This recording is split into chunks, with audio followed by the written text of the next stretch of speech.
Tusimame pale tulipo tuweze kuomba. Bwana, tusaidie kuweza kufungua kurasa za maandiko kwa kila moja ya maisha yetu wazi wazi, na kwa kushawishi na kwa kuhimiza kwa jina la Yesu. Tunaomba Bwana ya kwamba kufafanusha kwa maneno yako kutaleta nguvu, kutaleta furaha, kutaleta nuru, na kutaleta ule uwezesho na ile nguvu ya kuweza kufanya kila ambalo umeweka mikononi mwetu kulifanya kwa jina la Yesu. Bwana, tufanye watumishi wenye nguvu wa Agano Jipya, ili kwamba Bwana, hii kazi katika namna ambavyo wewe unapima mafanikio, katika namna ambavyo wewe unapima maendeleo, kazi hii Bwana itaendelea mikononi mwetu kwa jina la Yesu. Bwana, tuandae kwa ajili ya kila kitu kilicho mbele yetu. Tunakushukuru Bwana kwa sababu tunajua kuwa umejibu. Kwa jina la mwanao Yesu tumeomba. Amen. Tukae. Tukisoma kutoka katika kitabu cha Kutoka sura ile ya kwanza, tunaangalia mstari wa kwanza hali kadhalika. Basi majina ya wana wa Israeli walioingia Misri ni haya: kila mtu pamoja na jamaa yake walikuja pamoja na Yakobo. Unapotafakari juu ya kitabu cha Mwanzo na cha Kutoka, Mwanzo ni kitabu cha mianzo, chimbuko la dunia na chimbuko la familia, chimbuko la mwanadamu na chimbuko la ustawi na chimbuko la kila kitu isipokuwa Mungu mwenyewe. Na unapotazama kitabu cha Mwanzo unauona uumbaji, unapotazama Kutoka unaona ukombozi. Kwa hivyo kama Mwanzo ni kitabu kilichowekwa kwa ajili ya uumbaji, basi kitabu cha Kutoka kimewekwa kwa ajili ya ukombozi. Neno hili kutoka ni kama lile neno kutoka kwenyewe. Hilo ndilo neno ambalo linamaanisha kuondoka. Hilo ndilo neno ambalo linazungumza juu ya kutoka katika. Hebu utazame tena mstari ule wa kwanza. Anasema basi majina ya wana wa Israeli walioingia Misri. Kiingereza nasema waliokuja Misri.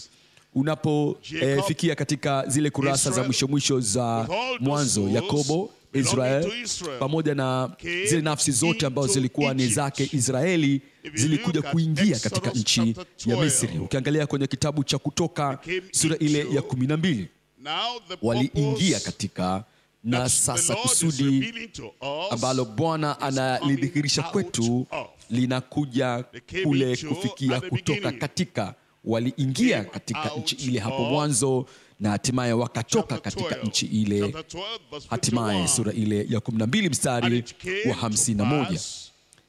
Ilikuwa siku ile moja Bwana akawatoa wana wa Israeli katika nchi ya Misri kwa majeshi yao. Sura ya 13 mstari wa 3.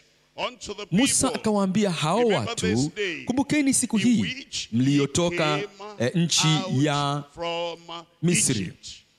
Ni wazi kabisa basi hapo ya kwamba waliingia katika nchi ya Misri, lakini hatimaye ilibidi watoke kutoka katika nchi ya Misri. Sura 13 mstari wa 8 ule anasema, nawe utamwambia, Kiingereza anasema utamuonyesha mwanao siku hiyo ukisema, hii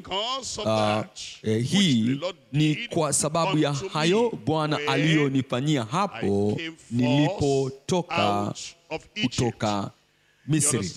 Hapo basi unapata kuelewa kwamba kitabu cha Kutoka kinatuambia kile kisa cha kule kutoka katika utumwa, kutoka katika kifungo, kutoka katika nchi ya Misri. Neno moja kwa ajili hayo yote ni ukombozi.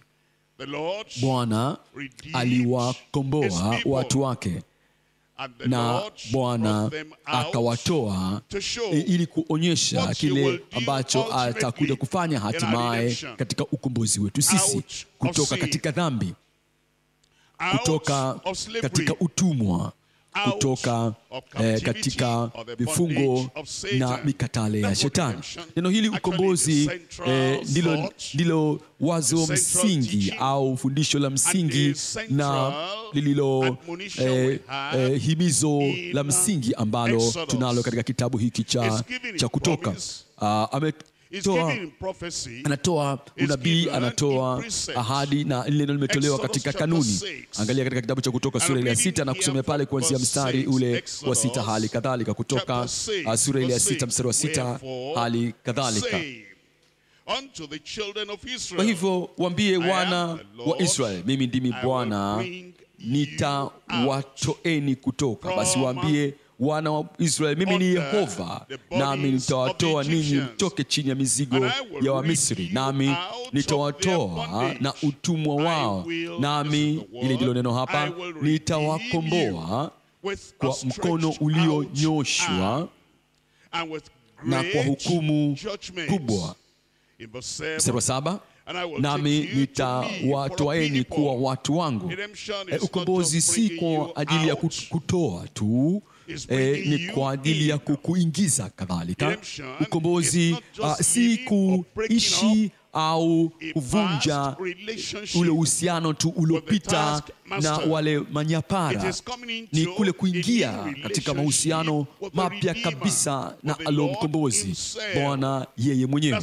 Na ndio maana mahala hapa anasema kwa ukombozi huo kuna kuja uhusiano, ukombozi, uhusiano. Anasema nitawatoeni, nitawafanyeni kuwa watu, nami nitakuwa Mungu wenu, niwatoae mtoke chini ya mizigo ya Wamisri, nami nitawaleta hata nchi ile ambayo niliinua mkono wangu niwape Ibrahim na Isaka na Yakobo, nitawapa iwe urithi wenu. Mimi ni Yehova. Katika kitabu cha Kutoka sura ile ya 15 bado akitukumbusha hapa ya kwamba kitabu hiki, yani kitabu cha Kutoka hiki, ni kule kutoka kwenyewe kwa wana wa Israeli kutoka katika vifungo vyao. Hiki kitabu kinahusiana juu ya ukombozi, kuepuka kule kutolewa kutoka katika utumwa, kutoka katika kifungo, kutoka katika utekwa. Kitabu cha Kutoka sura ya 15, tutazame mstari huu wa 11. Bwana, katika miungu ni nani aliye kama wewe? Ni nani aliye kama wewe? Mtukufu katika utakatifu, mwenye kuogopwa katika sifa zako, fanya maajabu. Na ni maajabu gani hayo ambaye anayafanya? Anasema ulinyosha mkono wako wa kuume, mstari 12, nchi ikawameza. Wewe kwa rehema zako umewaongoza watu uliowakomboa. Hilo ndio neno pale. Kwa sababu ya rehema zake yeye Mungu, huruma yake juu ya watu hao waliokuwa kifungoni, aliunyosha mkono wake wenye nguvu, akionyesha ile nguvu zake na uwezo wake, na akawakomboa. Kwa uwezo wako uliwaelekeza hata makao yako matakatifu. Hapa ni wazi kabisa, basi tunaelewa ya kwamba kusudi la hichi kitabu ni nini na ni kitu gani ambacho kile kitabu kinatuambia juu ya ule ukombozi wa watu wa Mungu. Na tunapotazama sasa kitabu kizima, kitabu hiki kimegawanyika katika sehemu kubwa tatu. Sehemu ya kwanza, ule mchakato wa gharama ya ukombozi. Nakuja katika kitabu cha Kutoka, na hii inakuonyesha hatua baada ya nyingine jinsi ambavyo Mungu alidhihirisha nguvu yake, kile ambacho Mungu alikifanya ili kuwaleta hawa watumwa, watu waliokuwa wameshikwa katika utumwa kwa zaidi ya karne 4, na kuwatoa watu hawa, ule mchakato sasa na ile gharama ya ukombozi. Kipengele cha pili au sehemu ya pili, matoleo na zile kanuni kwa wakombolewa. Baada ya kuwa wamekombolewa, baada ya kuwa wametolewa kutoka katika ule utumwa wao, Bwana alianza kufanya matoleo kwa ajili yao, matoleo ya kimwili, matoleo ya kimafao, matoleo ya muda na matoleo ya kiroho hali kadhalika. Na alafu akaanza kuwapa maelekezo, yani kanuni, ili kwamba watu hawa wapate kuweza kuelewa kwamba kule kukombolewa na kuweza kuwa na ule uhusiano na yule mkombozi, yote haya yana majukumu yake, ile haki ambayo yapaswa kufuata. Sehemu ya 3 ya kitabu hiki ambayo inatupa kipengele cha 3 kuanzia sura ya 25 hadi kufika mwisho kabisa wa kitabu hiki, yani sura ile ya 40, isipokuwa sura ya 32 hasa. Hizi sura zingine zote zinazungumza juu ya ile hema ya kukutania, na unapoisoma hii hema ya kukutania kutoka katika kitabu cha Kutoka na unakuja katika kitabu cha Ibrania, hii hema ya kukutania inazungumza juu ya ule uwasilishaji na ile sura ya mkombozi. Kipengele cha 3 basi kitakuwa ni kule kuwasilishwa na picha ya mkombozi au muonekano wa mkombozi. Kipengele cha kwanza, mchakato na ile gharama ya ukombozi. Mchakato na gharama ya ukombozi. Unapofungua kitabu hiki cha Kutoka, mara tu unakuta kile ambacho wana wa Israel walianza kuweza kukipitia. Katika mstari ule wa 7 sura ya 1 anasema mahali pale, na wana wa Israeli walikuwa na uzazi sana na kuongezeka mno na kuzidi kuwa wengi, nao wakaendelea na kuongezeka nguvu, na ile nchi ilikuwa imejawa na wao. Basi akainuka mfalme mpya kutawala Misri, asiyemjua Yusufu.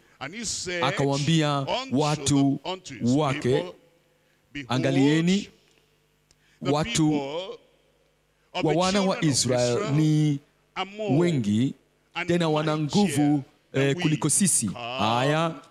Haya, na tuwaendee kwa akili, wasije wakaongezeka tena, ikatokea vita wao nao wasije wakashikamana na adui zetu na kupigana nasi. Sikiliza, na kutoka katika nchi hii.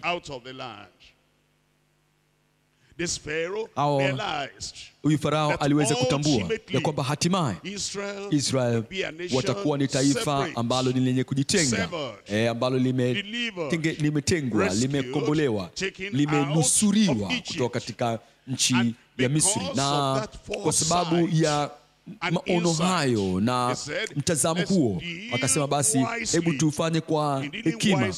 Katika kufanya kwa hekima namna hiyo, alikuwa hasa anagombana au anapambana na ule mpango wa Mungu dhidi ya lile kusudi hasa la Mungu, na akaweka hili kuwa bayana.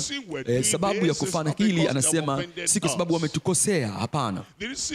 Sababu ya kutaka kufanya hivi na kufanya kwa hekima dhidi yao, si kwamba wamekosa kwa jambo lolote lile.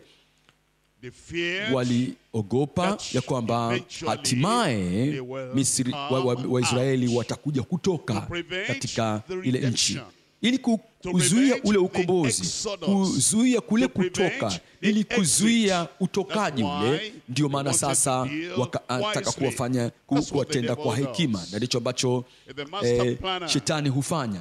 Yeye shetani ndiye mtunga mbinu mkubwa, alimtumia Farao, na mara nyingi anafanya hivyo kwa wana wa Mungu, na ile hofu ni kwamba wasije hawa wakakombolewa. Hofu yake ni kwamba tusije tukaja toka, ili kwamba tusije tukapata ule utokaji, ili kwamba tusije tukatoka kutoka katika ile himaya yake kati ya watu wake. Kwa hivyo aliwatesa na akawatenda kwa alichoita hekima.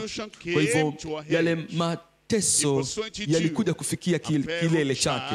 Mstari ule wa 22, kisha huyo Farao akawaagiza watu wake akisema, kila mtoto mwanamume atakayezaliwa mtamtupa mtoni, na kila mtoto mwanamke mtamhifadhi hai. Kwa hivyo unaweza kuelewa lengo lilokuwapo pale, waue watoto wa kiume wote, ili kwamba wasije wakajainuka na kuweza kuwa jeshi kubwa. Huo watoto wote wa kiume, ili kwamba wasije kawa na nguvu ya kutosha kuweza kulikomboa taifa lile kutoka katika ile nchi ya Misri. Waacheni watoto wale wa kike hai, tutawajaoa hao, alafu tutawaingiza hawa wa Israeli katika nchi yetu ya Kimisri. Ilikuwa ni katika wakati huo sasa Mungu alipomwinua Musa, baba yake na mama yake walioana, katika wakati wa nyakati hizo ambapo watu wangelisema kwamba kwa nini sasa hizi mnaoana, haina maana yoyote ile. Unaye mtoto ambaye utapata mtoto wa kiume, basi huyo mtoto atatupwa katika yule mto wa Nile, kwa hivyo haina maana yoyote ile. Lakini wakafanya lolifanya hilo kwa imani. Wakati mambo yanapokuwa ni magumu katika taifa, wakati mambo yanakuwa ni magumu katika bara pengine, na inapoonekana kwamba kwa sababu ya dhiki iliyopo, kwa nini basi hata uoe? Pema katika Waebrania sura ile ya 11, kitabu cha Waebrania kule, Waebrania sura ya 11, tunasoma mahala pale kutoka katika mstari wa 23, kwa imani Musa alipozaliwa, kwa imani Musa alipokuwa mtu mzima akakataa kuitwa mwana wa binti Farao. Kwa imani Musa alipozaliwa akafichwa miezi mitatu na wazazi wake, kwa sababu waliona kwamba ni mtoto mzuri, mtoto mkamilifu, mtoto wa kinabii, mtoto mwenye nguvu. Huyu ndiye mtoto ambaye atawakomboa Israeli kutoka katika vifungo vyao, wala hawakuiogopa amri ya mfalme. Sura 23, sura ya 11 wa Waebrania. Walitambua ndani ya mioyo yao, walitambua katika mawazo yao ya kwamba Mungu analo kusudi na Mungu ana mpango. Ndiyo, Farao kadhalika alikuwa na mpango wa kwake yeye, na Farao alikuwa na kusudi la kwake yeye, lakini wao wakajipanga kwa kufuata ule mpango na kusudi la Mungu. Hiyo ni imani. Na kisa hiki tukijua vizuri, Musa hatimaye akaweza kutwaliwa na yule mwana binti Farao, na hatimaye Mungu akamtumia Farao huyo na hazina za Misri na utajiri wa Misri na zile shule za Misri, vile vyuo vya mafunzo vya kule Misri, ili kuweza kumfundisha mtu yule ili kwamba aweze kuwakomboa wana wa Israeli. Sasa mstari wa 24 sasa, kwa imani Musa alipokuwa mtu mzima akakataa kuitwa mwana wa binti Farao, akaona ni afadhali kupata mateso pamoja na watu wa Mungu. Sio mateso katika hali ya kujitenga mwenyewe, ni mateso ya kiukombozi, aina ya mateso ambayo yatapelekea katika ule wokovu wa watu wa Mungu. Na hii leo kama asilani tutakuwa watu wenye kuchangia kwa ajili ya wokovu wa watu ambao wameshikwa katika utekwa. Kuna aina ya mateso ya kiukombozi. Tayari Bwana mwenyewe amekusha kuteseka tayari, yeye ameteseka katika mateso ya kidhabihu, lakini kinachosalia sasa ni kwa wewe kuwa na yale mateso ya kiukombozi. Uwe radhi kuweza kuteseka, kupata mateso kwa ajili ya wateule. Anasema akichagua akaona ni afadhali kupata mateso pamoja na watu wa Mungu kuliko kujifurahisha katika dhambi kwa kitambo, akihesabu, akiinua, akitathmini, akihesabu ya kuwa kushutumiwa kwake Kristo ni utajiri mkuu kuliko hazina zote za Misri, kwa kuwa aliyatazamia hayo malipo. Hayo malipo. Katika sura ya 3 Bwana alikutana na Musa kutoka sura ile ya 3, kutoka sura ya 3 mstari wa 7. Bwana akasema, nimeona mateso ya watu wangu walio. Bwana akasema, hakika nimeona mateso ya watu wangu walioko Misri, na nimekisikia kilio chao kwa sababu ya wasimamizi wao, maana nayajua maumivu yao. Mara nyingi dawa ya upesi inapokuwa haijatolewa, suluhisho la haraka linapokuwa halijaweza kupatikana, tunaweza kudhani kwamba Mungu amesahau, pengine Mungu hajui. Mungu anajua.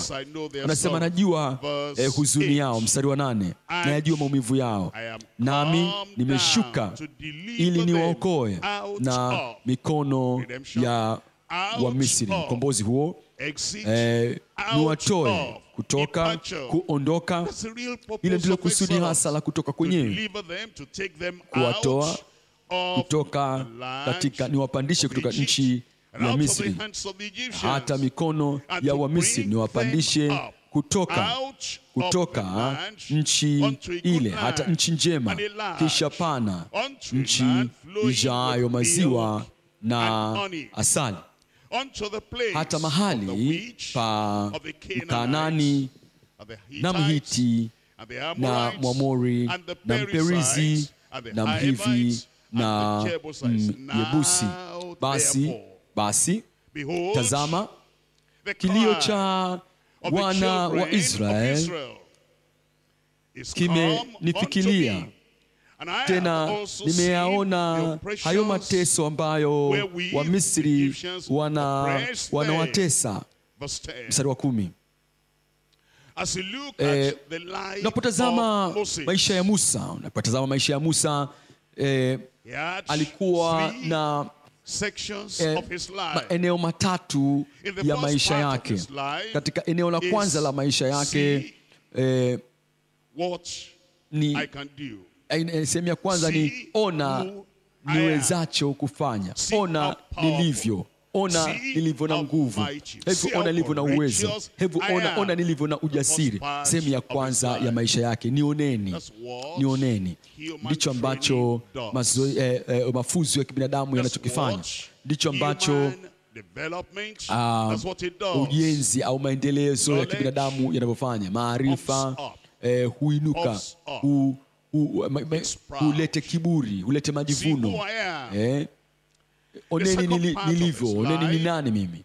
Sehemu ya pili ya maisha yake ni hatua ambapo alikuja kutambua kwamba mimi si kitu, siwezi kufanya kitu, sina nguvu yoyote ile, uwezo wowote ule, mimi si kitu. Sehemu ya kwanza, mimi nina kila kitu, naweza kufanya. Sehemu ya pili, mimi si kitu. Alijifunza hilo alipokuwa kule nyuma ya jangwa. Sehemu ya tatu ya maisha yake, Mungu ni kila kitu, Mungu aweza yote. Na yuko karibu kuja sasa katika ile sehemu yake ya tatu, katika kule kutambua ya kwamba Mungu ni mwenye nguvu, na ya kwamba Mungu ana uwezo, na ya kwamba Mungu yeye anaweza kufanya kila kitu. Lakini sasa yupo katika ukingo wa sehemu ya pili, anatambua kwamba yeye si kitu. Mstari wa 10 sasa anasema, nami nitakutuma haya basi, nitakutuma sasa kwa Farao ili upate kuwatoa watu wangu hao wana wa Israeli katika Misri. Musa akamwambia Mungu, mimi ni nani? Amekuja katika kule kutambua sasa, mimi si kitu. Na Mungu akaanza kujidhihirisha kwa Musa. Mstari ule wa 14, Mungu akamwambia Musa, mimi niko ambaye niko. Akasema, ndivyo utakavyowaambia wana wa Israeli, mimi niko amenituma kwenu. Bwana alimpatia zile ishara. Ataweka mkono wake katika ubavu wake, utakuja kuwa ukoma, alafu kurusha tena pale, unakuwa safi mzima uliopona. Alafu alichukua maji yale, mwaga, yanageuka kuwa damu. Alipofika kule katika nchi ya Misri, alafu ile fimbo mkononi mwake bwaga chini na kuwa nyoka, na itoa tena, alafu ikaja kuwa tena fimbo. Hatimaye Musa akaja kwa wana wa Israeli, na sababu ya kuja kwake kwa wana wa Israeli ni kwamba aje kuonyesha kwamba Bwana amenitokea sasa, na ya kwamba Bwana amesema ya kwamba yeye atakwenda kuwakomboeni. Bwana mwenyewe akampatia msaidizi ambaye alikuwa ni Haruni. Na kuja katika sura ya 6 sasa, nikisoma kwanza mstari wa kwanza ule, Bwana akamwambia Musa, sasa utaona nitakavyo mtenda Farao, maana kwa mkono hodari atawapa ruhusa kwenda zao, na kwa mkono hodari atawafukuza katika nchi yake,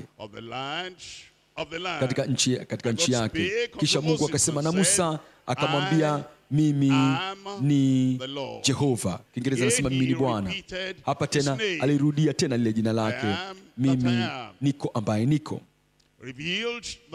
Kadhihirisha kwamba yeye yu Yehova, yeye mwenye nguvu zote, yeye mwenye uweza wote, yeye wa milele, yeye ambaye yupo kwa nafsi yake, yeye mwenye nguvu zote, yeye mwenye uweza wote, yeye mwenye mamlaka yote, na kwamba hakuna ambaye hatimaye ataweza kuyapinga mapenzi yake, kuweza kupinga mpango wake, wala kuweza kupinga lile kusudi alilokuwa nalo. Na Bwana akatumia yale maneno nita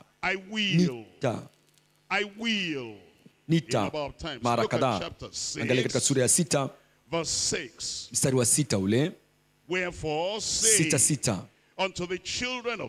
basi waambie wana wa Israeli, mimi ni Yehova, nami nita. Mimi nita, mimi ni, alafu mimi nita.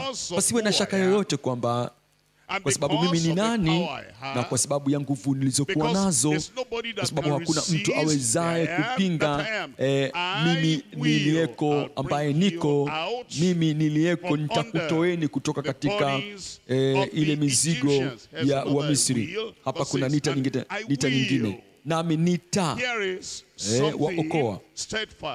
Hichi ni kitu ambacho ni thabiti, imara, ambacho juu ya msingi wa ule uwezo wote wa Mungu nitawaokoa na utumwa wao, alafu nami nitawakomboa kwa mkono ulionyoshwa na kwa hukumu kubwa. Mstari 7 kuna nita nyingine, anasema nami nitawatoeni kwangu kuwa watu wangu. Alafu nita nyingine pale anasema nitakuwa Mungu kwenu, nanyi mtajua ya kuwa mimi ni Yehova Mungu wenu, ni watoaye mtoke chini ya mizigo ya Wamisri.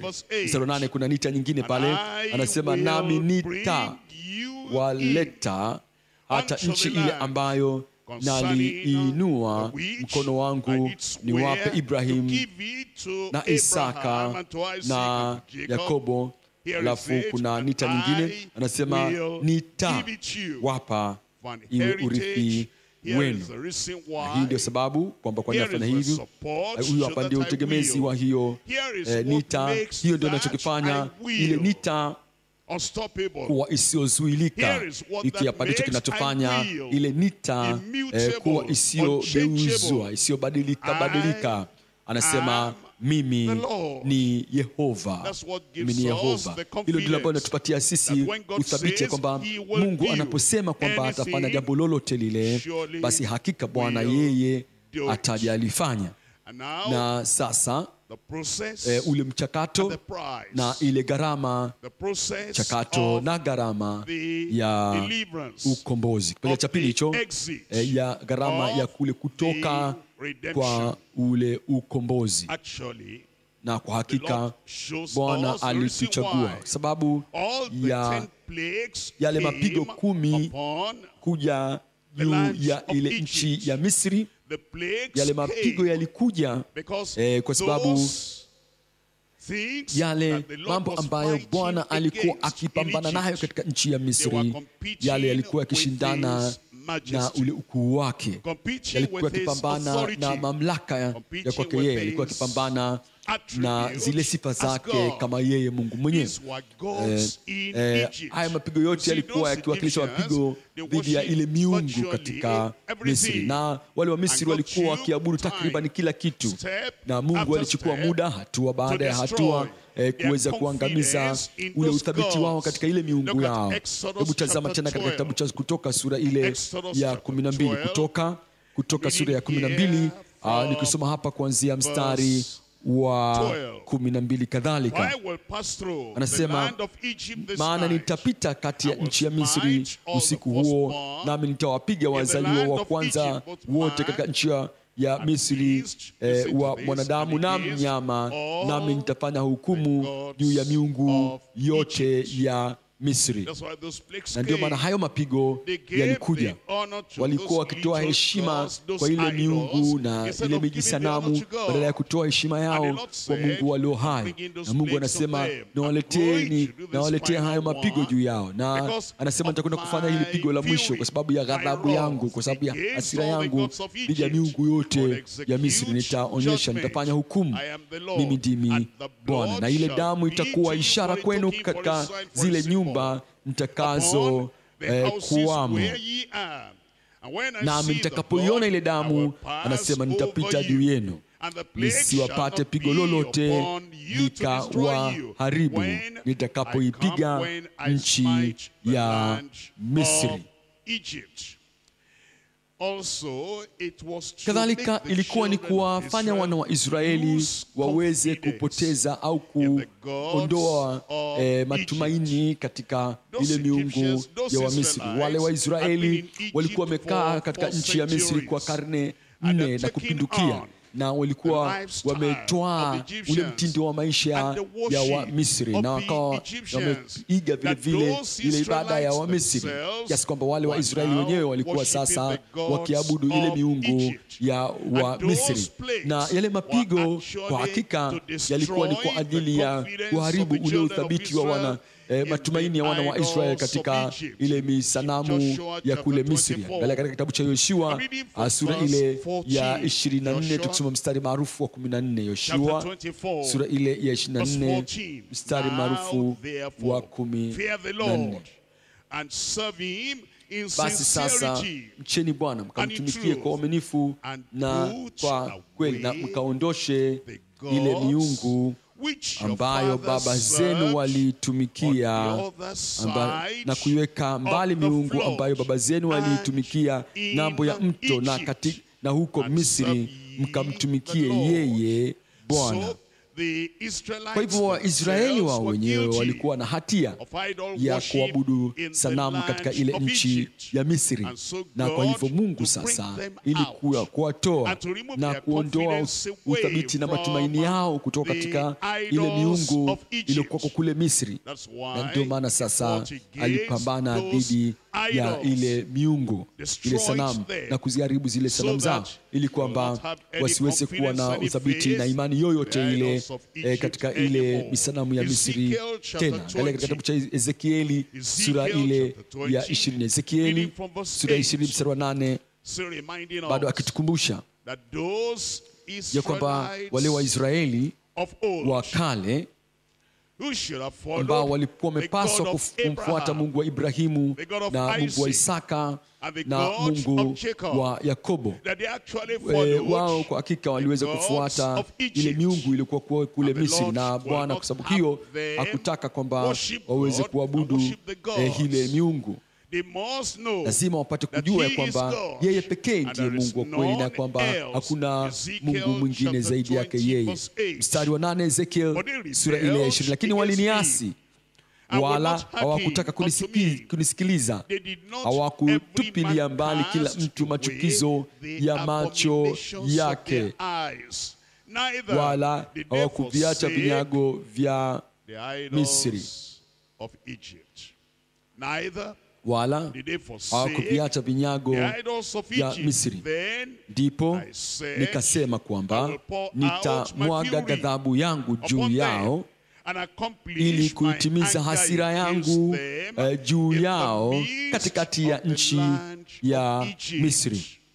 While they were in Egypt, they Walipokuwa served wakingali katika those nchi gods. ya Misri And the walitumikia Lord miungu ile, said, na Bwana I'll akasema pour out my fury nitamwaga upon hasira them and yangu upon those dhidi yao gods. na Verse dhidi ya 9. vinyago vyao vya Misri. But Mstari 9, I lakini wrought nalitenda for my kwa name's ajili ya sake, jina langu that ili it should not be lisitiwe polluted unajisi before the mbele heathen, ya macho ya mataifa among whom ambao they walikaa were, pamoja nao, in whose sight ambao I made machoni pao myself nalijidhihirisha kwao known unto them, in kwa bringing kuwatoa them katika forth nchi ya Misri, out of the land katika nchi of kwa kuwatoa Egypt. katika nchi ya Misri. Wherefore, I Basi caused them to go forth nikawatoa out katika of the nchi land of ya Egypt, Misri, and I brought nikawaleta them jangwani. into the wilderness.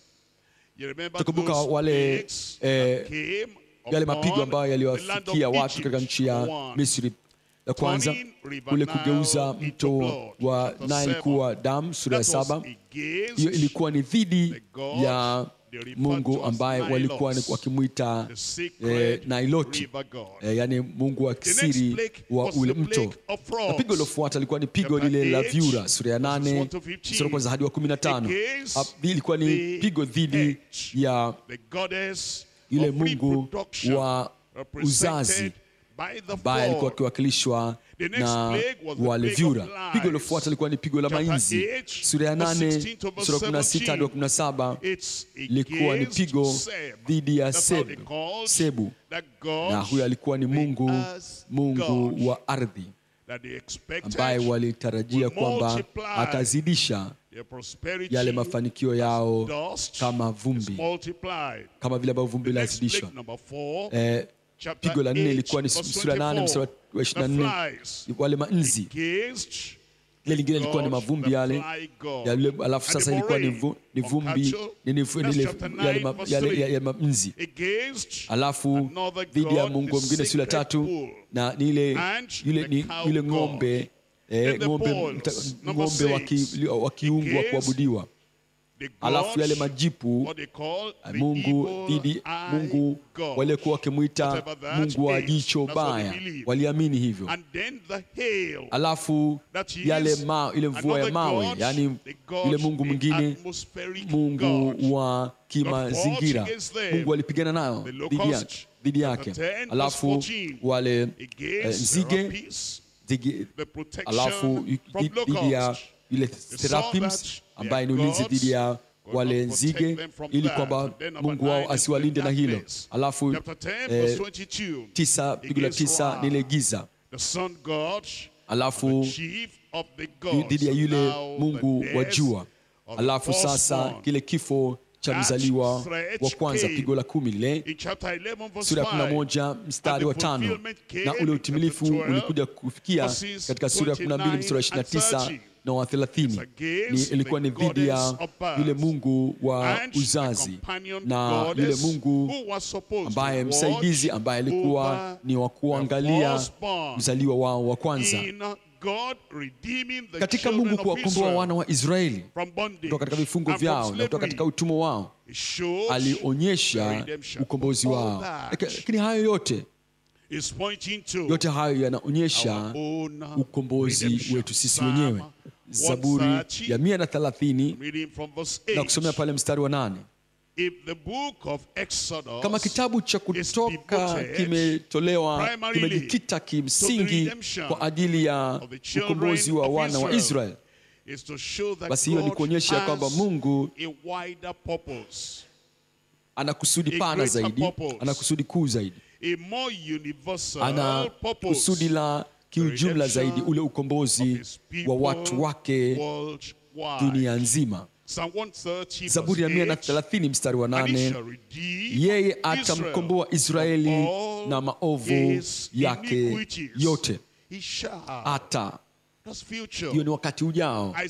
Nilidhani kwamba walikuwa wameshakombolewa tayari, walikuwa wameshakombolewa kutoka katika kile kifungo cha kimwili, kuonyesha ule ukweli kwamba hiyo haikuwa ndilo lengo la mwisho. Hiyo ilikuwa ni kuonyesha katika ule ukweli kwamba Israel na mataifa kama ambavyo wamekombolewa kutoka katika utumwa, basi watakwenda kukombolewa kutoka katika dhambi zao. Naye yeye atamkomboa Israeli na maovu yake, si baadhi bali maovu yake yote. Luka, katika sura kipenzi hii, sura ile ya kwanza, Luka mstari wa 68, ukombozi. Kile ambacho yote ambayo tumesoma katika kitabu cha Kutoka kama mchakato na gharama ya ukombozi wetu inaonyesha kitu gani? Luka sura ya kwanza, na tutazame pale mstari wa 68. Luka 1:68, atukuzwe Bwana Mungu wa Israeli, kwa kuwa amewajia watu wake na kuwakomboa. Kuja kwa Kristo sasa kuna lete ule utimilifu wenyewe wa kile ambacho kilikuwa kifanyika kimfano kule kwa Waisraeli kule Misri. Na sasa taweza kulitukuza jina la Bwana ambaye amemlete yule mkombozi wa mwisho, yule ambaye amemtuma, yule mkombozi wa milele, yule ambaye amemtuma yeye mwana wa Mungu kuweza kuwakomboa watu wake. Ametusimamishia pembe ya wokovu, 39, katika mlango wa Daudi mtumishi wake, kama alivyosema tangu mwanzo kwa kinywa cha manabii wake watakatifu waliokuwepo toka dunia ilipoumbwa. Sema kwa Kiingereza hapo, mstari wa 71, tuokolewe na adui zetu na mikononi mwa wote wanaotuchukia. Hii aya inatazama nyuma katika ule ukombozi wa Israeli katika nchi ya Misri, na kadhalika kutazama mbele katika ule ukombozi wa watu wa Mungu hapa duniani, na kuwatendea rehema baba zetu na kulikumbuka agano lake takatifu, wapo aliyomwapia Ibrahim baba yetu, ya kwamba atatujalia sisi tuokoke mikononi mwa adui zetu na kumwabudu pasipo hofu, kwa utakatifu na kwa haki mbele zake siku zetu zote.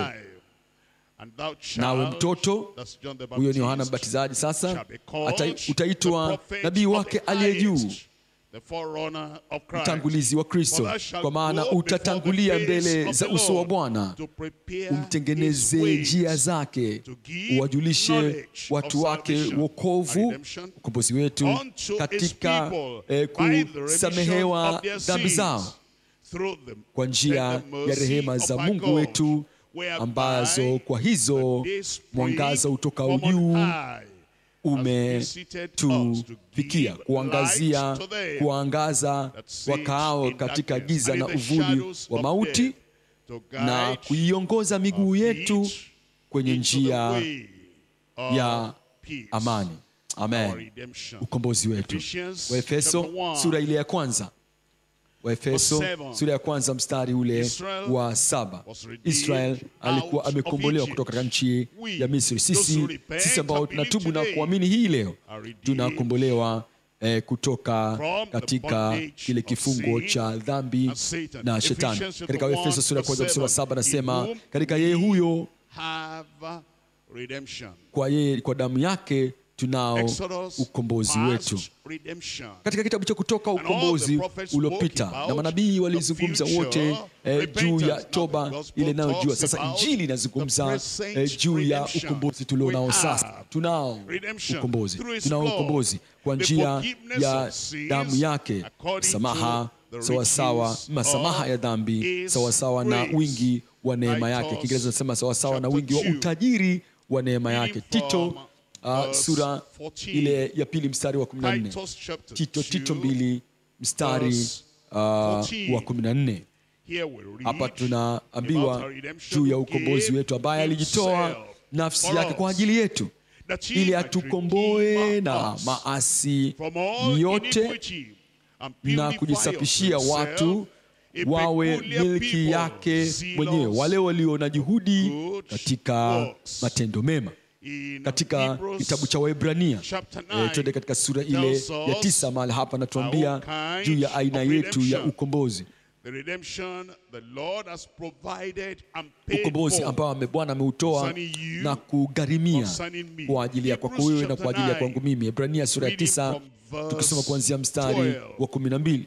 9:12 wa Waebrania, wala si kwa damu ya mbuzi na ndama, akizungumza tena hapa juu ya nchi ya Misri, kwa wale wana wa Israeli wale walichinja yule mwana kondoo, wakanyunyiza ile damu, wakaweka ile damu katika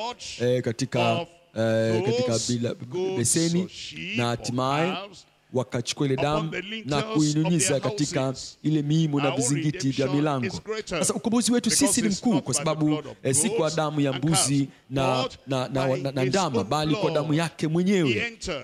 Aliingia mara moja tu katika patakatifu, akiisha kupata ukombozi. Aina gani? Ukombozi wa jinsi gani? Ukombozi wa milele kwa ajili yetu. Kwa maana ikiwa damu ya mbuzi na mafahali na majivu ya ndama ya ng'ombe walionyunyiziwa wenye uchafu hutakasa hata kuusafisha mwili, basi si zaidi damu yake Kristo, ambaye kwamba kwa Roho wa milele alijitoa nafsi yake kwa Mungu kuwa sadaka isiyo na mawaa, itawasafisha dhamiri zenu na matendo mafu, mpate kumwabudu Mungu aliye hai. Walitoka kunako nchi ya Misri ili kwamba waweze watu hawa kujiondosha katika ile ibada ya wale miungu walikuwa kule Misri, na ili kwamba wao waweze kwenda katika mlima kumwabudu Mungu. Sasa tumetolewa kutoka katika utumwa ule na tumekombolewa ili kwamba tuweze kumtumikia yeye Bwana mwenyewe. Petro wa kwanza sura ya kwanza tukisoma mstari wa 18 anasema, nanyi mnafahamu kwamba mlikombolewa si kwa vitu viharibikavyo, kwa fedha na dhahabu, mpate kutoka katika mwenendo wenu usiofaa mliopokea kwa baba zenu, bali kwa damu ya thamani kama ya mwana kondoo asiye na ila, asiye na waa, yani ya Kristo. Na ni kwa ukombozi huo sasa tunafurahi. Ni kwa ukombozi huo sasa tunaimba, na kama kadri ambavyo tunavyovuka, sababu ni kwa ukombozi ule ndio ambao unatutoa kutoka hapa duniani kwenda katika ile nchi ya utukufu, nchi ya ahadi. Kama ambavyo ukombozi ule ulivyowatoa wana wa Israeli kutoka katika nchi ile ya Misri na kuongoza kuingia katika nchi ile ya Kanaani, ukombozi wetu nasi kadhalika unatutoa katika nchi hii, dunia hii, kutuingiza juu mbinguni. Kitabu cha Ufunuo sura 5, nao wakaimba wimbo mpya, hata anasema wakaimba, nao waimba wimbo mpya wakisema, wastahili wewe kukitoa hicho kitabu, kuzifungua muhuri zake, kwa kuwa ulichinjwa ukamnunulia Mungu kwa damu yako watu wa kila kabila na lugha na jamaa na taifa. Kile cha kwanza, chakato na gharama ya ukombozi. Kipengele cha pili, baada ya kuwa wamekombolewa kutoka katika nchi ile ya Misri, Now the provision. Sasa matoleo na kanuni, kipengele cha 3 hicho, kwa wale ambao walikuwa wamekombolewa. Kipengele cha 3 hicho andika vizuri, alifanya matoleo kwa ajili yao kwa namna kadha wa kadha, na ndicho ambacho Bwana yuafanya leo. Israeli walikuwa wamekwishaokolewa, wamekombolewa na kufunguliwa kutoka katika nchi ya Misri kwa ile nguvu yake Mungu mwenyewe kwa njia ya damu ya mwanakondoo. Baada ya ukombozi wao na kufunguliwa kwao, sasa hawakuachwa tu wao wenyewe na kuishi katika namna ya kujitegemea mbali na Mungu. Kusudi la ukombozi wao lilikuwa ni ili kuwaleta kama watu, taifa kwake yeye Mungu mwenyewe. Na hilo tumelisoma tena na tena, uwepo wa Mungu, maongozi ya Mungu na ulinzi wa Mungu kwa njia ile nguzo ya wingu na ile nguzo ya moto ambayo ilikuwa pamoja nao katika safari yao yote ya kusafiri. Farao na jeshi lake wakawafuatia kuingia katika ile bahari ya Shamu, lakini wale watumwa wa kale walikombolewa wakati ambapo wale maaskari wa Misri waliangamia. Wale mamilioni ya wasafiri waliokuwa wamekombolewa walilindwa kikamilifu, na kukawa na matoleo makamilifu kwa ajili yao, matoleo ya kimungu ya mana na matoleo ya kimungu ya maji yaliweza kuwategemeza kupita katika jangwa miaka yote ile 40. Kadhalika walikuwa wanalindwa na kutunzwa wakiwa na afya tele kwa matoleo ya Mungu mwenyewe. Neno la Mungu kadhalika linatuambia kwamba hapakuwa na yeyote kati yao mwenye kukwaa kati ya makabila yao, na anasema yeye hatatia kamwe yale magonjwa ya Wamisri ambayo alikuwa amewatoa katika nchi ya Misri, kwa kuwa yeye ndiye Bwana waponyaye. Tunakuja kwenye kitabu cha Kutoka sura ile ya 13, yale matoleo na zile kanuni kwa waliokombolewa. Matoleo na kanuni kwa waliokombolewa, kipengele cha 3 nasema pale Kutoka 13, Kutoka mstari wa 17, 13:17. And it came to pass, ilikuwa hapo Farao alipokwisha kuwaacha watu hao waende zao, Mungu hakuwaongoza kwa njia ya nchi ya Wafilisti, ijapokuwa ilikuwa ni ya karibu, maana Mungu alisema wasije wakaghairi watu hawa hapo watakapokutana na vita na kurudi Misri. Akisha kuwaokoa kutoka nchi ya Misri, hakutaka kwamba wao kamwe wafikiri juu ya kurejea tena katika nchi ile ya Misri. Na hilo ndio lilikuwa mwegamo wa mioyo ya wengi. Jambo dogo lilokuwa likitokea ilikuwa ni kana kwamba kwa nini sisi tusirejee tena katika nchi ile ya Misri. Mstari wa 18 ule anasema, lakini Mungu akawazungusha hao watu kwa njia ya bara kando ya bahari ya Shamu. Wana wa Israeli wakakwea katika nchi ya Misri hali wamevaa silaha.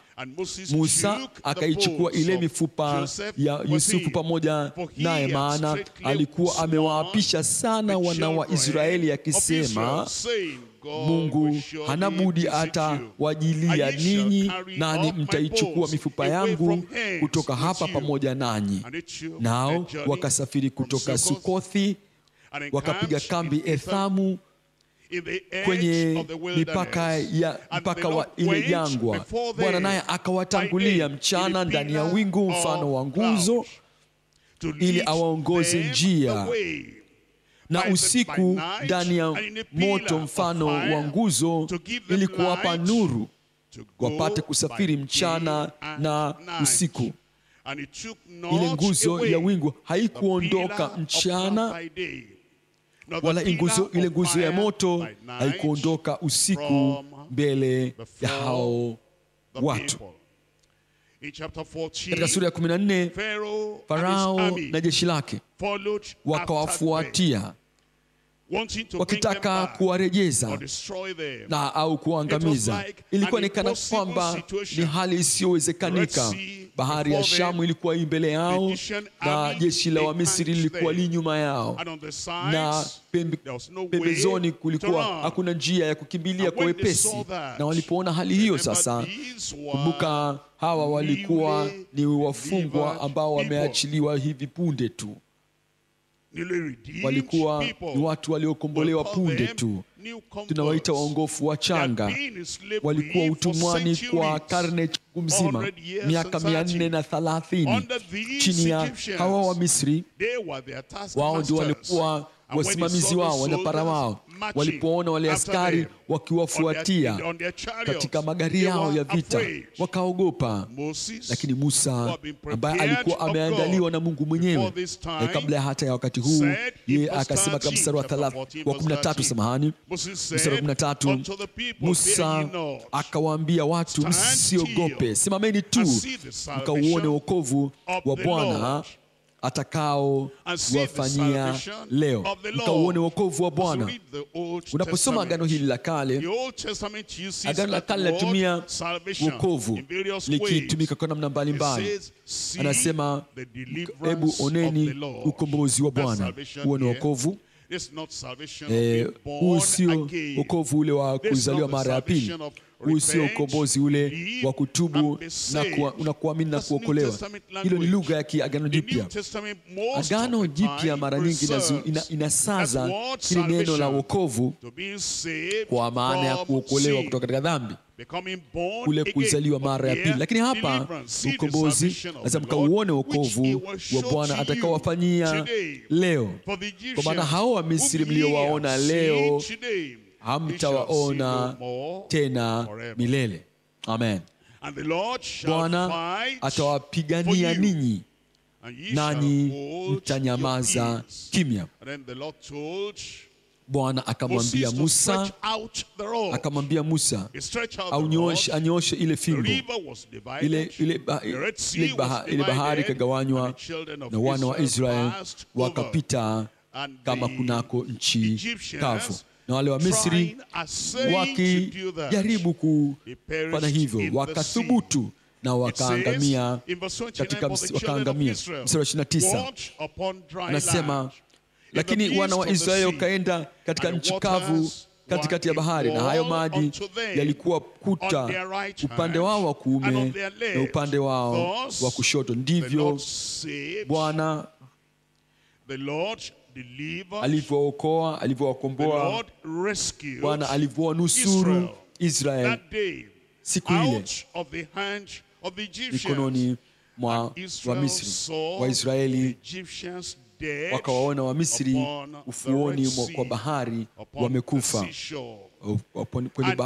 kwenye ufuo wa bahari. Israeli akaiona ile kazi kubwa aliyoifanya Bwana juu ya Wamisri. Ndipo hao watu wakamcha Bwana, wakamwamini Bwana na Musa mtumishi wake. Hao watu sasa wakamwamini Bwana na mtumishi wake Musa. Hao watu sasa wakamwimbia Bwana. Na katika sura ya 15 sasa mstari wa 11 ndipo anasema, Bwana, katika miungu ni nani aliye kama wewe? Wakajua kabisa kwamba ile miungu ya Misri si kitu, ni ubatili. Haikuweza kuokoa, haikuweza kuwalinda ile miungu, haikuweza kuwalinda wale wa Misri. Lakini yule Mungu wa Ibrahimu, Isaka na Yakobo aliwalinda Waisraeli. Na ndio maana wakauliza kwamba ni nani aliye kama wewe, Bwana?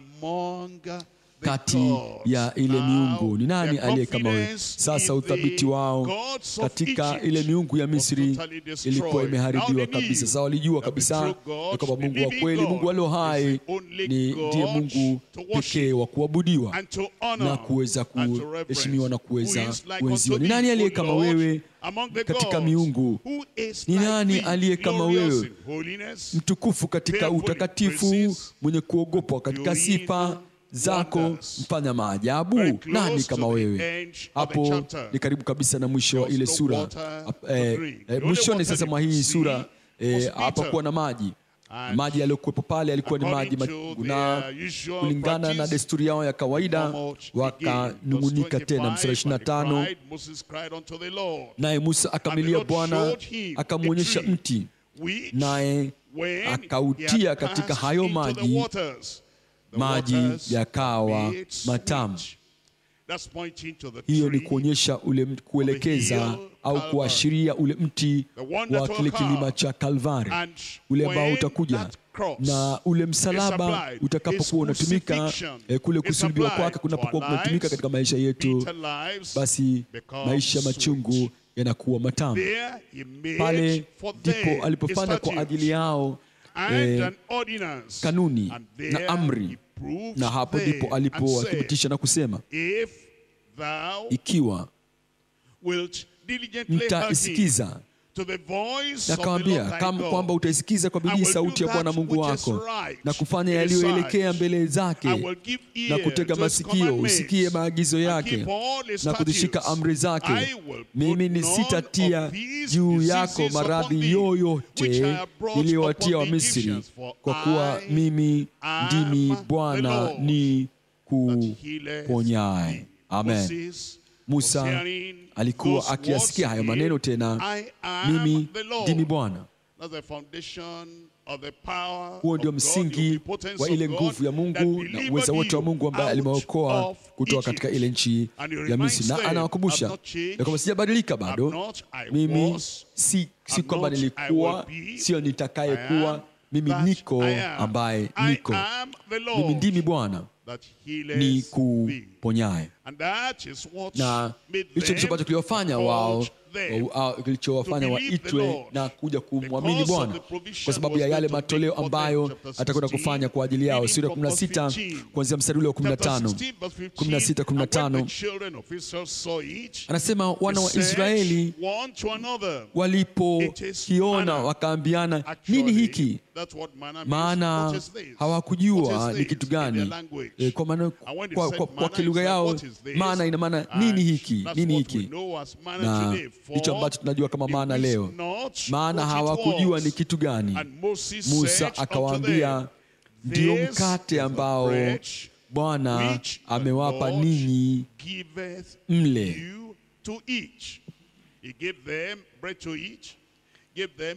Aliwapa wale kware kula, akawapa na yale maji kutoka katika ule mwamba. Sura 17 mstari wa 4. Musa akamlilia Bwana akasema, niwatendee nini watu hawa? Bado kidogo nao watanipiga kwa mawe. Bwana akamwambia Musa, pita mbele ya watu, wachukue baadhi ya wazee wa Israeli pamoja nawe, na ile fimbo yako ambayo uliupiga mto kwayo, uitwae mkononi mwako ukaende. Tazama, nitasimama mbele yako huko juu ya lile jabali katika Horebu, nawe utalipiga jabali, nasema na maji yatatoka, watu wapate kunywa. Musa akafanya vivyo mbele ya wazee wa Israeli, akawapatia maji, aliwapigania vita vyao, na sasa akawaleta katika agano. Na agano ambalo wameleta kwalo ilikuwa ni ili kuonyesha jinsi ambavyo sasa walipaswa kuweza kuishi. Aliwapatia ile Torati ambayo itaongoza ile sheria ambayo itaonyesha jinsi gani wao wanapaswa kuishi. Unapokuja katika sura zinazofuata hizi, utakuta ile sheria na maeneo matatu au sehemu tatu za ile sheria. Na sasa unauliza kwamba ni ipi ambayo inatumika kwa ajili ya kanisa leo? Angalia zile sehemu tatu za hiyo sheria. Ilikuwa ndio sheria ya kimaadili, ndio ambayo unakuta katika Kutoka sura ya 20 mstari wa kwanza hadi wa 17. Alafu ya pili ilikuwa ni zile sheria za kiraia. Hizi walizipewa ili kwamba Israeli waweze kuziangalia chini ya serikali ya kimungu, na waamini sasa si chini ya zile sheria za kiraia za Waisraeli, bali chini ya mataifa yetu mataifa yetu yana sheria jinsi gani ya kujenga, mataifa yetu yana haki za barabarani, kuna mahusiano kati ya mtu mmoja na mwingine, na mataifa yetu yana vyombo mbalimbali vya dola ili kuangalia chini ya hizo sheria za kitaifa za nchi letu, si chini ya sheria za kiraia za Israeli. Kuna sheria za maadhimisho namba 3. Zile sheria za maadhimisho zimekwisha kutimilizwa na Kristo. Kwa hivyo sasa hatuenendi katika zile sheria za kimaadhimisho tena. Hizo ndio zile dhabihu na zile sadaka na zile kanuni mbalimbali. Zile dhabihu zote za wanyama zimekwisha kutimilizwa ndani ya Kristo. Yeye ndiyo dhabihu yetu ya mwisho. Katika Wakorintho wa kwanza sura ya 5. Wakorintho wa kwanza sura ya 5 somo mstari wa 5. Nasema, jitakaseni basi na ile chachu ya kale, ili muweze kuwa donge jipya, na kama mlivyokuwa hamkutiwa chachu, kwa maana Kristo amekwisha kutolewa kuwa, kwa maana Pasaka wetu, yani Kristo, amekwisha kutolewa kuwa sadaka, yani Kristo. Ndio maana sasa hivi hazifuati tena zile sheria za kimaadhimisho za Kristo. Kristo ameshafanyika kuwa ndiye dhabihu yetu, ndiye Pasaka wetu. Angalia katika Warumi sura ile ya 13 mstari wa 1. Sasa hii ni kwa ajili ya waamini wetu. Sasa waamini sisi katika Agano Jipya, sio zile sheria za kiraia za Israeli. Sura 13 Warumi mstari wa 1. Kila mtu na aitii mamlaka iliyo kuu, kwa maana hakuna mamlaka isiyotoka kwa Mungu, na ile iliyopo ile mamlaka imeamriwa na Mungu. Hivyo amwasie mwenye mamlaka kushindana na agizo la Mungu, nao washindanao watajipatia hukumu. Kwa maana watawala, maraisi wa vile vyombo vya dola, anasema, kwa maana watawalao hawatishi watu kwa sababu ya matendo mema, bali kwa matendo mabaya. Basi wataka usimwogope mwenye mamlaka, fanya mema, na utapata sifa kwake, kwa kuwa yeye ni mtumishi wa Mungu kwa ajili yako kwa mema. Lakini ufanyapo mabaya, ogopa. Na maana kwamba kama ukivunja zile sheria za nchi, katika nchi unayoishi, ogopa, kwa maana hauchukui upanga bure, kwa kuwa ni mtumishi wa Mungu, amlipizaye kisasi mtenda mabaya kwa ajili ya ghadhabu.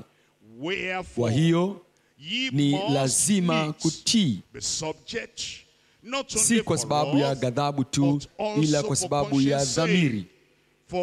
Kwa sababu hiyo tena mwalipa kodi, kwa kuwa wao ni wahudumu wa Mungu, wakidumu katika kazi hiyo hiyo. Wapeni wote haki zao, mtu wa kodi, mtu wa ushuru, astahiliye hofu, astahiliye heshima. Lakini kuhusiana na zile sheria za kimaadili, Bwana ana hizo sheria katika sehemu 2. Amri ya 1 hadi 4 zinaweka muhtasari juu ya upendo wao kwa Mungu, na amri ya 5 mpaka 10 upendo wao kwa majirani zao. Na tunajifunza nini leo juu ya zile sheria za kimaadili? Mstari 10, Warumi 13:10. Pendo halimfanyii jirani neno baya. Basi upendo ndio utimilifu wa sheria ya kimaadili. Naam, tukijua wakati ya kwamba sasa kuamka katika usingizi imekwisha, saa ya kuamka katika usingizi imekwisha kuwadia, kwa maana sasa wokovu wetu wa mwisho, ukombozi wetu wa mwisho ukaribu nasi kuliko tulipoanza kuamini. Usiku umeendelea sana na mchana umekaribia. Basi na tuyavue matendo ya giza na kuzivaa silaha za nuru, kama ilivyohusika na mchana, na tuenende kwa adabu, si kwa ulafi na ulevi, si kwa ufisadi na uasherati, si kwa ugomvi na wivu, bali mvaeni Bwana Yesu Kristo, wala msiuangalie mwili hata kuwasha tamaa zake. Upendo kwa Mungu, upendo kwa wanadamu wenzi wetu, huo ndio utimilifu wa zile amri 10 ambazo zinatengeneza ile sheria ya kimaadili. Mathayo sura 22 tukisoma kuanzia mstari wa 37. Mathayo 22:37. Yesu akamwambia, mpende Bwana Mungu wako kwa moyo wako wote na kwa roho yako yote na kwa akili zako zote. Hii ndio amri iliyokuu, tena ni ya kwanza, na ya pili yafananayo, yani sehemu ya pili ya ile sheria, na ya pili yafananayo ni hii, pende jirani yako kwa nafsi yako.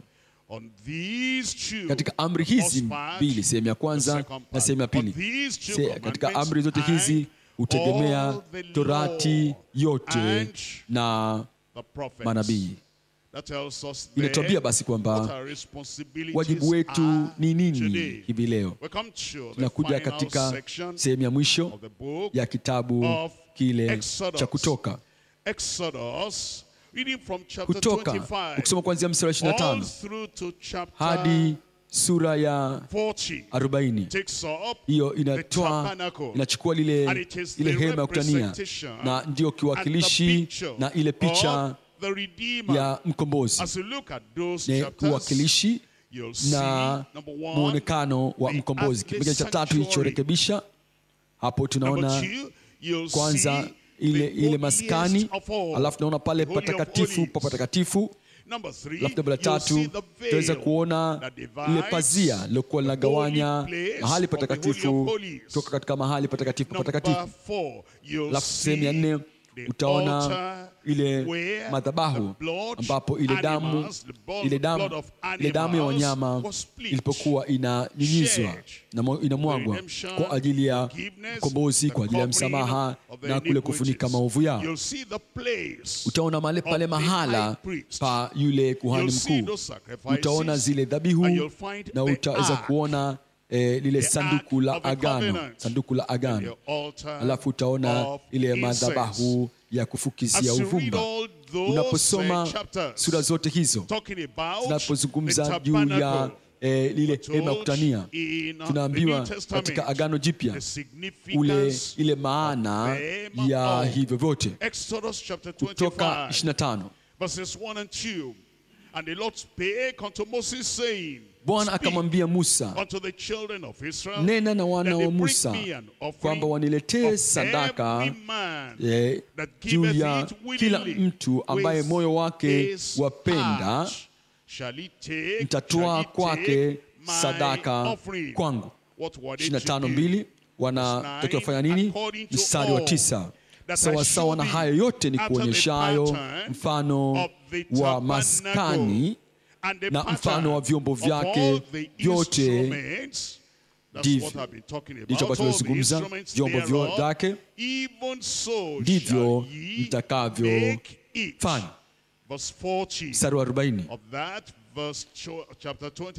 mstari wa 40 sura 25 anasema, na angalia ya kwamba uvifanye kama mfano wake ulioonyeshwa mlimani, ule ujenzi wa ile maskani. Chukua ule mfano ambao utaonyeshwa kwake juu ya mlima katika Waebrania sura ya 8. Waebrania sura ya 8 akizungumza juu ya kile ambacho Mungu alikuwa amemwambia Musa. Haya ndio matumizi ya kwetu sisi waamini wa Agano Jipya. Waebrania sura ya 8 mstari wa 5. Haya matumizwa kwetu kwa njia ya Kristo. Anasema watumikiao mfano wa kivuli cha mambo ya mbinguni. Haya yote yalikuwa kivuli, yakionyesha ule ukweli tunaokuta, uhalisi ambao tunaokuta katika Kristo. Kama Musa alivyoagizwa na Mungu alipokuwa tayari kuifanya ile hema, maana asema, angalia ukavifanye vitu vyote kwa mfano ule ulioonyeshwa katika mlima. Matumizi mstari wa 6, lakini sasa amepata huduma iliyo bora zaidi kwa kadri alivyo mjumbe wa agano lililo bora, mjumbe wa agano lililo bora lililoamriwa juu ya ahadi zilizo bora. Napoangalia dondoo za ili maskani au hema ya kutania, hii yote inatuonyesha ule muonekano wa Kristo mkombozi. Kuna ile maskani ya mbinguni sasa, sura 8 mstari wa 2. Mhudumu wa patakatifu na ile hema ya kweli ambayo Bwana aliiweka wala si mwanadamu. Ile hema ya kweli ambayo Bwana aliiweka wala si mwanadamu. Tunazungumza juu ya patakatifu papote, patakatifu pa patakatifu. Sura ya 10 mstari wa 9, kuanzia mstari wa 19. Waebrania 10:19. Hapa anatuambia hivi: basi ndugu, kwa kuwa tuna ujasiri wa kupaingia patakatifu kwa damu ya Yesu. Ule ufafanuzi wote wa ile maskani ambayo imejengwa kwa mfano huu.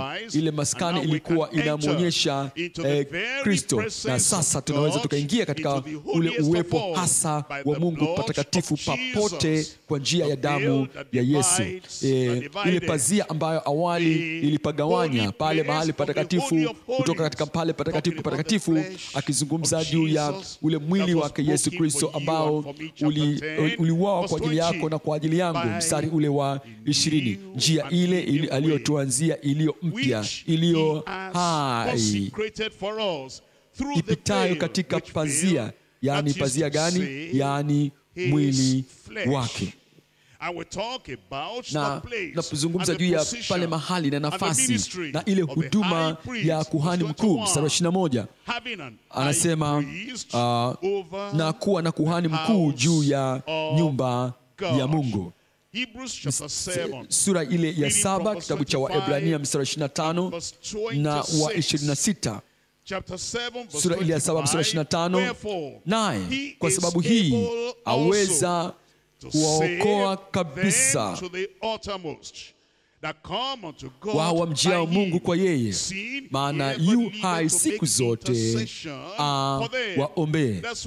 Ndicho ambacho kuhani mkuu wa Agano la Kale alilokuwa akifanya kwa ajili yao, akifanya dhabihu kwa ajili yao, akiwaombea, akiwawakilisha mbele ya ile madhabahu. Kristo sana anafanya hilo kwa ajili yetu.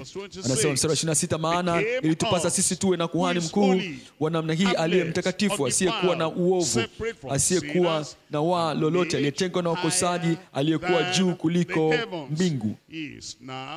Sasa huyo amekuwa ndiye kuhani wetu mkuu. Ebrania sura ile ya 4, nikisoma pale kuanzia mstari wa 14. Basi iwapo tunaye kuhani mkuu aliyeingia katika mbingu, Yesu mwana wa Mungu, na tuyashike sana maungamo yetu, kwa kuwa hamna kuhani mkuu asiyeweza kuchukuana nasi katika mambo yetu ya udhaifu, bali yeye alijaribiwa sawasawa na sisi katika mambo yote bila kufanya dhambi. Hiyo ni kufanya ulinganifu wa Kristo kuhani wetu mkuu na Haruni ambaye alikuwa ni kuhani mkuu wa Israeli. Yeye alikuwa na dhambi, yeye alikuwa na kushindwa. Haruni alikuwa na makosa yake, alikosea, lakini kwa upande wetu sisi kuhani wetu mkuu katika maeneo yote alijaribiwa kama ambavyo sisi tumejaribiwa kadhalika, lakini yeye bila ya kufanya dhambi. Sasa nini hitimisho la hilo? Sasa walipokuja katika ile madhabahu, sisi nasi kadhalika tunaweza tukaja sasa mbele za Bwana, kwa sababu anasema na tukikaribie na tukaribie. Anasema na tu. Unapowaza juu ya yote ambayo yamedhihirishwa katika kile kitabu cha Kutoka, kule kutoka kwenyewe, kule kuondoka na kule kunusuriwa, ule ukombozi wa wana wa Israeli kutoka katika ule utumwa waliokuwa nao, na Mungu akasema tena na tena na tena nita na akafanya. Basi kama Mungu kadhalika amepanga kwa ajili ya ukombozi wetu, basi na tuje kwa ujasiri kwa ile damu ya mwana kondoo, zile dhambi zitasamehewa. Utumwa wao ulifutwa, dhambi zao zisamehewa, walikombolewa kamilifu. Kama ndivyo hivyo, na amefanya hivyo kwa ajili yetu pia, kwa sababu alikufa kwa ajili yetu ili kwamba aweze kutukomboa na maasi yetu yote. Hii ni hitimisho. Basi na tukaribie kile kiti cha neema kwa ujasiri. Wao walikuwa na madhabahu na ilibidi watoe dhabihu daima kila mwaka. Ule mwaka wa upatanisho ulikuwepo kwa ajili yao. Kwa upande wetu sisi sasa, Kristo mwana kondoo wa Mungu amekufa mara moja na milele, sio kitu ambacho cha kurudiwa tena na tena. Sasa amekwenda kuingia mbinguni na anasimama huko kwa ajili yako na kwa ajili yangu, kwa ajili ya ukombozi. Nini hitimisho hapo? Basi na tuje kwa ujasiri. He provided for them in the wilderness. Alitoa matoleo kwa ajili yao kule jangwani, baada ya kulipa ile gharama ya ukombozi, baada ya kuandaa kwa ajili ya ukombozi. Walitoa katika utumwa wao, na alitoa matoleo ya maji, alitoa matoleo ya mana, akatoa matoleo ya ule ulinzi na ule nguzo ya moto, nguzo ya wingu, na akasema nitakuwa adui wa adui wenu. Nini hitimisho? Atafanya hilo kwa ajili yetu. Basi na tukaribie kwa ujasiri. Na sasa ile hema ya kutania imeshakuinuliwa, ili kwamba yale mahitaji yetu, mahitaji ya kiroho, mahitaji ya kihisia, mahitaji ya kimwili, mahitaji ya kila jinsi yataweza kushughulikiwa, kama ambavyo kuhani mkuu alivyowakilisha wao mbele ya Mungu Mwenyezi. Nasi kadhalika tunaye kuhani mkuu wa kiwango cha juu, kuhani mkuu asiyetenda dhambi, na kuhani mkuu mwenye huruma, kuhani mkuu mwenye upendo zaidi. Nini hitimisho hapo? Basi na tukaribie kwa ujasiri, tukaribie kile kiti cha neema, ili tupate rehema na kupata neema ya kutusaidia wakati wa mahitaji. Kutoka inazungumza juu ya ukombozi. Ukombozi wako, ukombozi wangu, ukombozi wetu. Yote hayo yamekamilishwa, imekwisha.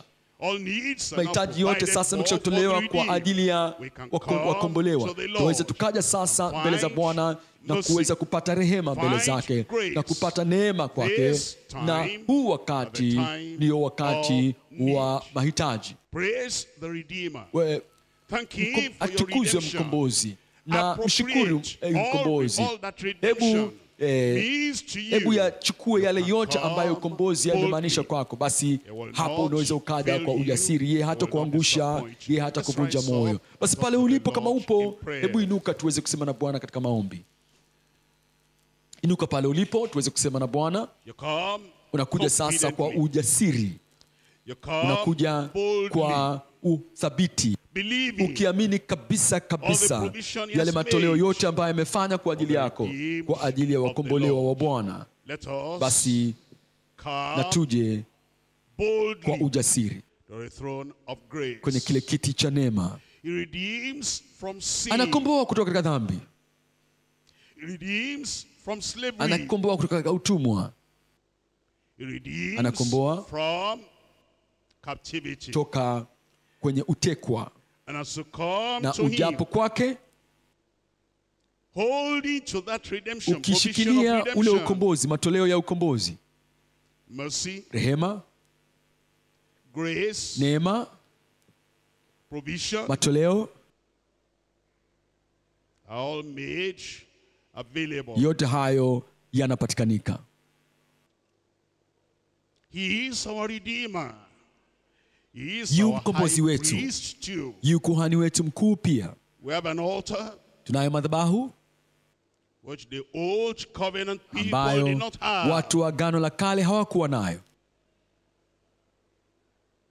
Appropriate all the provisions of Tumia your matoleo redemption. yote ya ukombozi wako.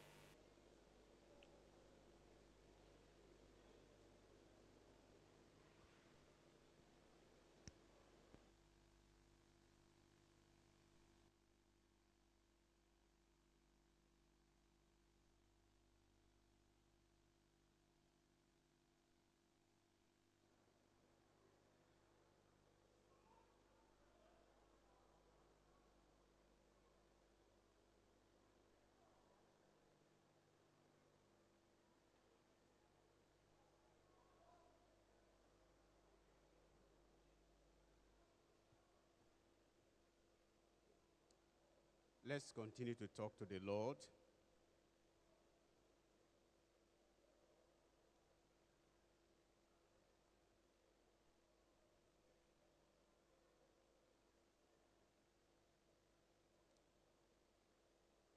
Consider the price, the process of redemption.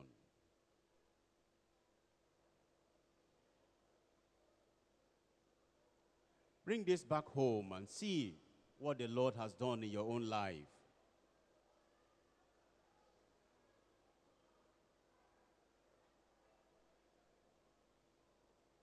Appreciate that. Thank God for your own redemption, bringing you out of sin and into his marvelous light.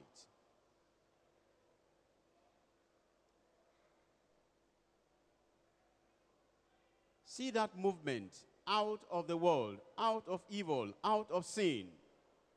And now you are in the kingdom of God. Why don't you appreciate God for this? Praise his name.